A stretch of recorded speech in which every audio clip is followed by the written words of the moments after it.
Sadako vs Kayako is a lot better than people make it out to be. Now let's talk about that. Hey, silly, you got some hair in your eye and down your throat.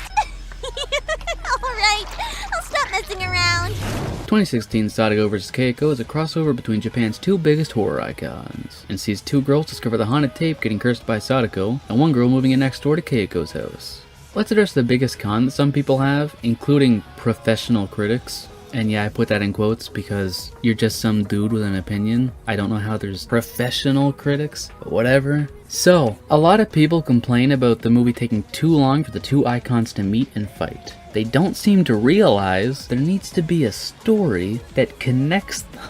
There needs to be a reason for literally everything, including why a ghost from a haunted VHS tape would somehow make it to a ghost that's confined to an abandoned house that nobody lives in and actively avoids. They really gotta make those stories connect, and if you're getting a good story, that shit's not happening in the first 30 minutes. However, I do think they cross paths in a pretty odd way. So there's Yuri and Natsumi, who got cursed after discovering Sadako's tape, and there's a girl named Suzuka, who now lives next door to Kayako. You would think that maybe they would run into each other and come up with a plan to make the ghosts kill each other on their own, but no. During the Ring storyline, an exorcist gets called in, and out of the blue just goes, "I'll make the ghosts fight." We know what he means by ghosts, but the Yuri and Natsumi, that just came out of left field. I think the story could have benefited from him and his little kid butler not being in it, and if instead the girls met and worked to stop the curses together.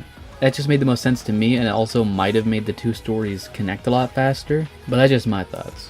Now, one con to this movie is the Ju-on stuff makes up a really small portion of the movie. Like I mentioned already, there's two storylines. The Ring one, where the girls get cursed and try to have Sadako exorcised, and the storyline with Suzuka moving next door to Kayako's home. Well, other than one part that involved 4 kids going into Kayako's house and getting destroyed in a really fun series of kills, anytime we cut to the Ju-on stuff, it lasts really briefly, and usually wasn't anything more than a couple seconds of a dream sequence where it's like, oh look, I'm in Kayako's house.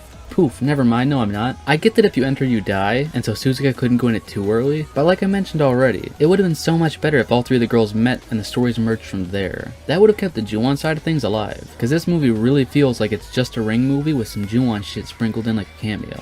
That stuff aside, I did enjoy what we got here, and I loved the fight when the two finally met. The thing about this movie is you need to go into it knowing that it's a Sadako vs Kayako movie, that it's the Ring versus Ju-on. It's not Freddy vs. Alien. It's not Freddy vs. Jason or Alien vs. Predator, so don't expect any intense brawls. Don't expect to see Kayako stabbing Sadako in the face, or Sadako using Toshio like a bat and beating Kayako to death. If you go into this looking for a crazy exciting slasher type movie, you're not gonna get it, and you're gonna be let down. This movie is very much made for fans of these two series. That's not to say someone else wouldn't enjoy it, but I think the people who are already fans of this are gonna have the most fun with it.